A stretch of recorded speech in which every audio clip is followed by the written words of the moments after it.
क्योंकि यहाँ सबसे ज़्यादा मुस्लिम की आबादी 33%। हाँ, तो ओवैसी क्या करेंगे? वो वैसे एक बड़ा लीडर है, यहाँ के जो मुस्लिम्स है उसको आइकॉन की तरह मानते हैं। मोदी जी बंगाली नहीं जानते, मगर वो रविंद्रनाथ टैगोर का जो है उन्होंने भेष अपना लिया है।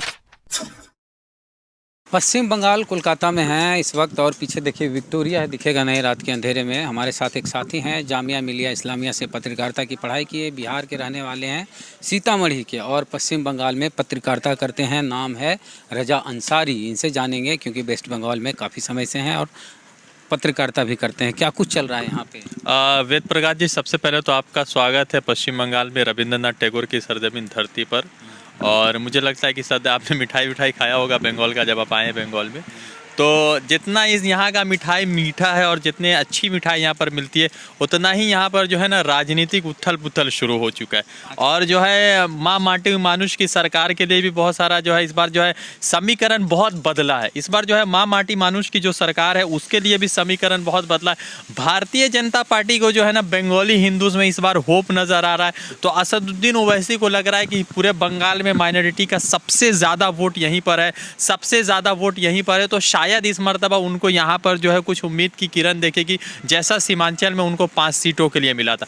मगर मुझे लगता है कि इस मर्तबा का जो 2021 का जो विधानसभा चुनाव है बहुत अलग है।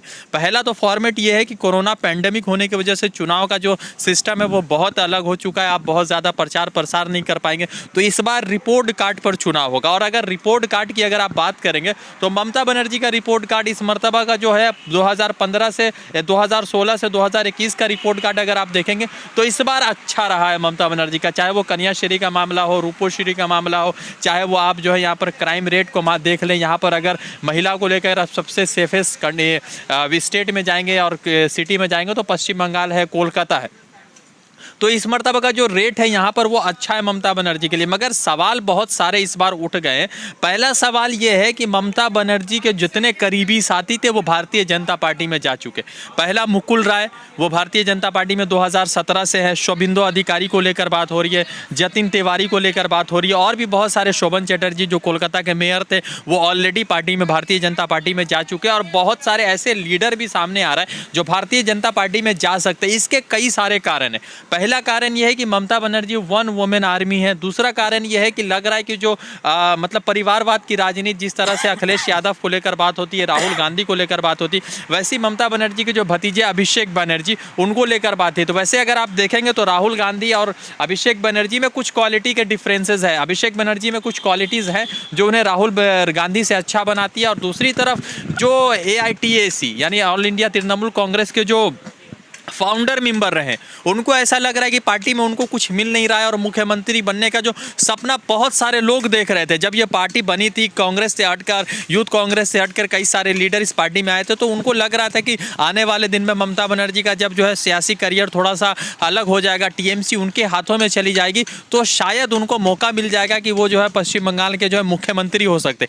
मगर आपको बता दें कि ममता बनर्जी को कोई फर्क नहीं पड़ेगा। इसलिए नहीं फर्क पड़ेगा कि 2017 में मुकुल राय गए थे। मुकुल राय कहीं ना कहीं शोभिंदो अधिकारी से बड़ा नाम थे उस वक्त। और सिंगूर नंदीग्राम का जो इलाका था, जो लाल सलाम का इलाका कई 34-33 सालों से था, उसको एकदम जड़ से खत्म कर दिया गया। मतलब आइडियोलॉजी की अगर आप बात करें तो वो कुछ फर्क नहीं पड़ा ममता चुनाव में। फर्क पड़ा तो देखिए 18 सीटें बीजेपी को आ गई। ममता बनर्जी को 18 सीटें 2 से 18 पर ये चले गए। मैं आपकी बात मानता हूँ, फर्क पड़ा। इसके पीछे जो यहाँ पर जो लाल सलाम है, जो वामपंथी है, जो CPI है, CPM है, इनके तरफ से जो सबसे बड़ा ये रहा कि ममता बनर्जी को ये कई बार प्रयास कर चुके, 2010 से लगातार प्रयास कर रहे हैं, मगर ये ममता बनर्जी को टस से मस नहीं कर पा रहे। ममता बनर्जी की इतनी शक्ति है कि एक महिला, कहा जाता है कि महिला कमजोर है, नहीं, पश्चिम बंगाल की दीदी बहुत सारे दादा पर भारी है। अगर कोई दादा है तो दीदी जो है उन पर कई गुना भारी है। तो फर्क नहीं पड़ा। CPM का जितना वोट शेयर घटा है वही वोट शेयर जो है ममता BJP को गया। आप कह रहे हैं कि इनका जो सीट है TMC का वोट शेयर नहीं गया BJP को, CPIM का वोट शेयर गया है BJP को। और BJP का जितना बढ़ा है CPM का उतना घटा है। और जब ये इलेक्शन चल रहा था 2019 का, तो उसी बीच ये बातचीत चल रही थी और बहुत सारे वॉइस क्लिप मतलब के वायरल हुए थे, बहुत सारे वीडियो क्लिप वायरल हुए थे, जिसमें CPM के लगातार लीडर कह रहे हैं कि तुम दीदी को छोड़ के जो है ना बीजेपी को वोट करो, बीजेपी को वोट करो, बीजेपी को वोट करो। तो ममता बनर्जी का कुछ नुकसान नहीं हुआ था। वो अलग है कि ममता बनर्जी के 38 से जो है CPM CPI आत्महत्या करे।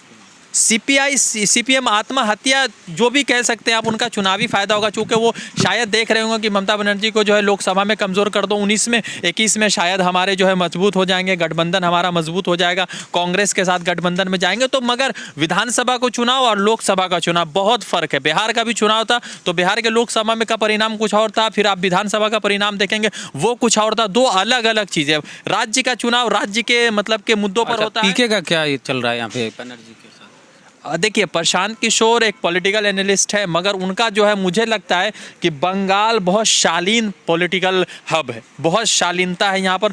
बिहार में क्या है, लाठी डंडों की राजनीति है, उत्तर प्रदेश में लाठी डंडों की राजनीति है, दिल्ली में जो है इंटेलेक्चुअल लेवल की राजनीति होती है, मगर अगर आप बंगाल में आएंगे तो इंटेलेक्चुअल प्लस सेकुलर राजनीति चलते हैं। और चूँकि यहाँ के जो लोग हैं, जो यहाँ के जो बंगालीज़ हैं, जो हिंदू बंगालीज़ हैं, चाहे आप किसी भी जाति में ले लें, चाहे उनके जो भी जात के लोग होंगे, वो बहुत शालीन मिजाज के, वो कभी भी इस चीज़ को, वो धार्मिक बहुत होते। यहाँ पर जिस तरह से काली माँ को, दुर्गा माँ को पूजा जाता है तो शालीन बहुत होते हैं, धर्म को लेकर बहुत उनके मन में श्रद्धा होती है, मगर वो कट्टर नहीं होते। कट्टर इसलिए नहीं होते क्योंकि कोई भी धर्म किसी को मारने काटने की बात नहीं बताता। CNRC आया तो उस पर भी जो है बंगालियों ने जो है मुसलमानों को सपोर्ट में बात कही, ममता बनर्जी ने सपोर्ट में बात की। तो पीके का जो रोल है, पीके से बहुत सारी चीज़ें अच्छी हुई हैं, बहुत सारा वो कैंपेन चला रहे हैं, द्वारे सरकार उनके कहने पर चल रहा है। ममता बनर्जी के लगातार जो है, ममता बनर्जी जो स्थानीय लीडर है उनके सेलिब्रेशन को मना रही है, उनके जो है बर्थडेज को मना रही है, उनके पुण्यतिथि को मना रही है, उनके जन्म दिवस को मना रही। तो पीके काम करा, मगर पीके ने एक जो है सेल्फ साइड गोल कर दिया। अब बता रहे, पहले जो है किसी पार्टी में जो है होता है कि महिला विंग होता है, फिर उसके बाद पुरुष विंग होते हैं, फिर उसके बाद माइनॉरिटीज़ होते हैं, फिर उसके बाद जो है हिंदी सेल होता है, उर्दू सेल होता है, बहुत सारे पार्टीज़ के अंग होते हैं। मगर पीके आने के बाद उस अंग में एक नया अंग जुड़ गया कि पीके की एक टीम जो है अलग काम करे। उसमें क्या हुआ कि पार्टी के अंदर में आपसी तनाव शुरू हो चुका है। जो पार्टी के काउंसिलर हैं, पार्षद लेवल के, जो MLA लेवल के, उनके ऊपर कई सारे पीके के लोग बैठ गए। अब जो लोग टिकट के दावेदार हैं, जो लोग टिकट ले चुके, उनके बीच में जो है आपसी खलफशार रंजिशें शुरू हो चुकी है, क्योंकि उनको लग रहा है कि शायद उनका सीट कटेगा। और पीके इस बार तय करेंगे कि पश्चिम बंगाल में लगभग सीटों पर जो है ममता बनर्जी टिकट देने से पहले सोचेगी, पीके से मशवरा जरूर करें, क्योंकि पीके के लोग सब जगह पे जाके सर्वे कर रहे हैं। अब पीके ने सेल्फ साइड गोल क्या किया, जब आपने देखा कि प्रशांत ये सुशांत सिंह राजपूत के आत्महत्या का केस हुआ, पूरे बिहार में बिहारियों के नाम पर जो है सुशांत तुम्हें भूला नहीं जा सकता, सुशांत तुम्हें याद नहीं किया जाता। शायद उनकी राजनीतिक जो चुनाव में इस्तेमाल नहीं किया गया न, चुनाव में इस्तेमाल हुआ है, चुनाव में इस्तेमाल हुआ है, बीजेपी के प्रचार प्रसार में लगातार इस्तेमाल हुआ है। और मुझे लगता है कि जिस तरह से बिहार के आते आते बीजेपी भूल गई थी, मगर मुझे लगता है कि बिहार के लोग इस मर्तबा बीजेपी से नाराज थे, मगर उसके बावजूद इसलिए वोट किया गया क्योंकि उनको लग रहा था कि राष्ट्रवादी चीज़ है। और दूसरे तरफ ऐसा लग रहा था कि जो भारतीय जनता पार्टी ने जिस तरह से हिंदू का जो चीज़ लगातार अलाप रहे थे, वो मतलब कि बिहार के इलेक्शन में, मुझे लगता है वो उनको बेनिफिट दिया इस मर्तबा। ऐसा नहीं है कि बेनिफिट, मगर बंगाल में नहीं चलेगा। अब रिया चक्रवर्ती का केस हुआ, सुशांत सिंह राजपूत का केस हुआ। रिया चक्रवर्ती के नाम पर बंगाल के जितने भी हिंदूज बंगालीज हैं, उनकी लड़कियों को लगातार मीम्स बनाए गए, उनके ऊपर जो है इज्जत पर खिलवाड़ किया गया। ममता बनर्जी की तरफ से थोड़ी बहुत कोशिश की गई कि उनका जवाब दिया जाए, मगर ममता बनर्जी के पास एक गोल्डन चांस था कि उसको लेकर वो पॉलिटिकल माइलेज करती, पूरा बंगाली कम्युनिटी के संगठन को जोड़ती, उनके साथ करती, उसमें वो सेल्फ साइड गोल करके वो नहीं उस बेनिफिट उठा पाए। अधीर रंजन चौधरी जो मतलब लोकसभा में कांग्रेस के लीडर भी है और यहाँ के जो है प्रदेश कांग्रेस के अध्यक्ष, उनके तरफ से कोशिश की गई थी ओवैसी, क्योंकि यहाँ सबसे ज़्यादा मुस्लिम की आबादी 33%। हाँ, तो ओवैसी क्या करेंगे? देखिए, ओवैसी पर्सनल तौर पर अगर आप पॉलिटिशियन देखते हैं, पार्टी से हटकर देखते हैं, और अगर बंगाल में चुनाव नहीं लड़ते हैं ओवैसी, तो ओवैसी एक बड़ा लीडर है। यहाँ के जो मुस्लिम्स है उसको आइकॉन की तरह मानते हैं। जो मुस्लिम नौजवान है, उनके स्पीचेस को, उनको डिबेट करने का जो तरीका, उनका जो मतलब कि एक्सप्लेनेशन देने का तरीका, उससे लोग प्रभावित ज़रूर है। मगर इतना ज़रूर है कि बंगाल में जो बिहार में एक रणनीति बनाई गई थी कि जो राजद है, महागठबंधन सरकार में सिर्फ ओवैसी के लिए आई है, और जिस तरह से लगातार मीडिया इन चीज़ों को कर रहा था, अगर आप फैक्ट की बात करेंगे तो ऐसा नहीं। बीजेपी के लिए काम करी, मगर फैक्ट की बात करें तो रानीगंज और एक और सीट होंगे जो 20 सीटों में, जहां पर शायद उनके वजह से बीजेपी जीती होगी, मगर पूरा जो है बीजेपी की सरकार ओवैसी की वजह से बनी और वो वैसी वोट कटवा था। ये गलत चीज थी जो मीडिया ने चलाया बिहार में। अब बंगाल में आते, बंगाल में ओवैसी को लेकर यहाँ पर समझिएगा कि 33% आबादी, उस 33% में सबसे बड़ा जो आबादी का क्षेत्र है वो मुर्शिदाबाद है, 61% 62% पॉपुलेशन है। उसके बाद आप मालदा आएंगे, 51 से 52% पॉपुलेशन है। उत्तर दिनाजपुर, दक्षिण दिनाजपुर, फिर उसके बाद जो है इन सब इलाके जो है यहाँ पर मुस्लिम के बहुल्य क्षेत्र है। मगर उन इलाकों में भी जो है मुर्शिदाबाद में कांग्रेस मजबूत है और बाकी जगहों पर टीएमसी मजबूत है। तो अगर ओवैसी, असदुद्दीन ओवैसी अगर इलेक्शन लड़ता भी है, अगर मुसलमानों का वोट काटता भी है और मुसलमान का वोट भी लाता, तब भी दीदी कोई बहुत फर्क नहीं पड़ा, क्योंकि असदुद्दीन ओवैसी जो है पूरे सीट पर नहीं लड़ेंगे। मतलब वैसी अगर 10 सीट ले भी जाते हैं और वैसी अगर 20 सीट अगर बचा भी लेते, खराब भी करते, तब भी दीदी को बहुत नुकसान नहीं होगा। दलित का यहाँ क्या है? यहाँ भी दलित की भी आबादी करीब, दलित आदिवासी की 30% है।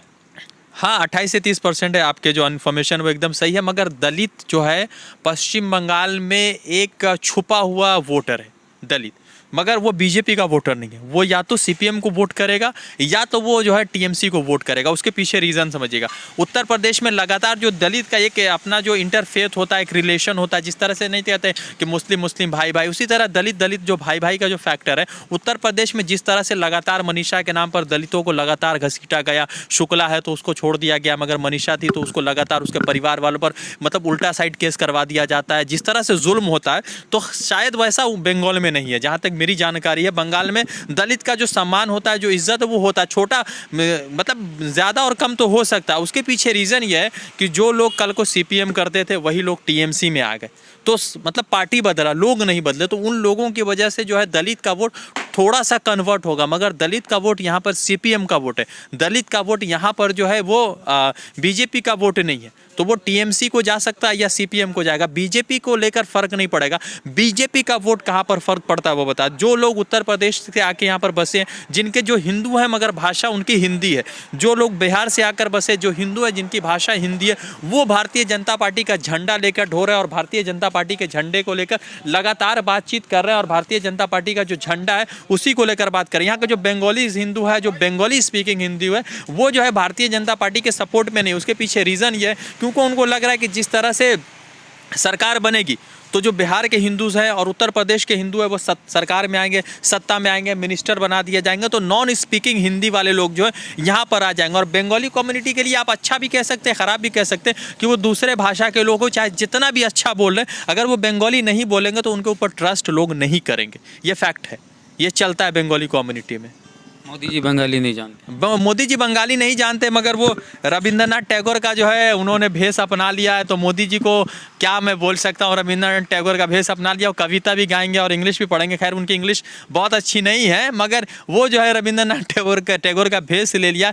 तो हो सकता है कि बंगाल के लोग समझेंगे कि भाई कोई नाटक का एक्टर आया हुआ है, यहाँ पे नाटक वाटक करके जाएगा। मुझे नहीं लगता है कि इनका भेष जो है बंगाली हिंदू से जो है वोट कन्वर्ट करवा पाएगा। मोदी जी का जलवा यहाँ पर नहीं है, मगर ये ज़रूर है कि भारतीय जनता पार्टी यहाँ पर मजबूत हुई है। और इसको मजबूत होने दिया गया है वो इसलिए किया गया क्योंकि विपक्ष चाहे सीपीएम हो, कांग्रेस हो, इन लोगों ने भारतीय जनता पार्टी को यहाँ पे मजबूत किया है।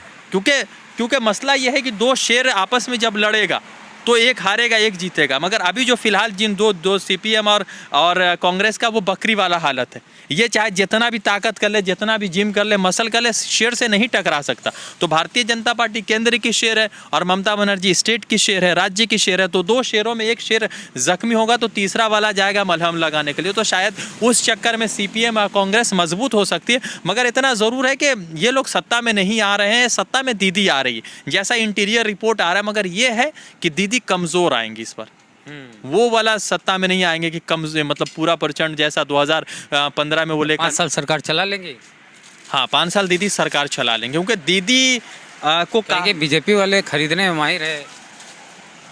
देखिए एक बात बता दे, जिस इंसान का ईमान नहीं होगा वो कहीं भी बिक सकता है, मगर चूंकि बंगाल के लोग नहीं बिकेंगे। बंगाल के जो अगर कोई बंगाली स्पीकिंग लीडर होगा वो नहीं बिकेगा क्योंकि वो अपने कल्चर को लेकर, अपने जो उनके फेथ होता है उनको लेकर बहुत अच्छा, बाकी राज्यों में पैसा पर टिकट बिकता है, यहाँ वो चीज़ है। देखिए हर जगह पर, हर पार्टी में ये चीज़ होता है। यहाँ भी है, हर जगह पर है। मगर जिस तरह से अभी बिहार के चुनाव में तेजस्वी यादव की तरफ से एक बहुत अच्छी कोशिश की गई थी, भले वो सत्ता में नहीं आए मगर सबसे बड़ी पार्टी बनकर आए, कि जो लोग दूसरे पार्टी के थे या जो इंडिपेंडेंट थे और अपने अपने क्षेत्र में बहुत अच्छा काम कर रहे थे, तो उनको तेजस्वी यादव ने वोट दिया। चाहे आप कामरान मलिक की बात, मोहम्मद कामरान की बात करें, गोविंदपुर नवादा देख ले, तो वहाँ पर जो लोग मतलब के किसी संगठन से जुड़े हुए नहीं भी थे मगर उन्होंने अच्छा काम किया तो टिकट दिया गया। तो मुझे RLSP में थे वो। कामरान। हाँ, कामरान आरएलएसपी में थे, मगर आरएलएसपी का कोई वजूद नहीं है फिलहाल। उपेंद्र कुशवाहा अपना ये सीट नहीं बचा पाए तो आरएलएसपी का क्या ही वजूद होगा। तो इसी तरह से बंगाल में ममता बनर्जी उन्हीं लोगों को इस बार प्रेफर करेगी जो एकदम निश्चिंत होकर खेलेगा कि सेंचुरी मार के आएगा ये मेरा बैट्समैन, या तो 50 रन बना के आएगा। 0 पर खेलने वालों को ममता बनर्जी खुद टिकट नहीं देंगी और पीके भी टिकट नहीं देगा, क्योंकि पीके का जो है पूरा रिकॉर्ड चल रहा है कि किस एमएलए ने किस किस क्षेत्र में क्या क्या काम किया और कितने शेयर्स इस्तेमाल किए गए और कितने शेयर्स इस्तेमाल हो गए, ये चीज़ें। चलिए, बहुत सारी जानकारी मिली रजा जी से, बहुत बहुत शुक्रिया बात करने के लिए रजा अंसारी जी। आपको भी जानकारी मिली होगी। आप क्या सोचते हैं अब बंगाल चुनाव पर? प्रतिक्रिया अपनी कमेंट बॉक्स में ज़रूर दें और इसी तरह सफ़र हमारा जारी है पश्चिम बंगाल का। बने रहिए हमारे साथ। जय भीम, जय भारत।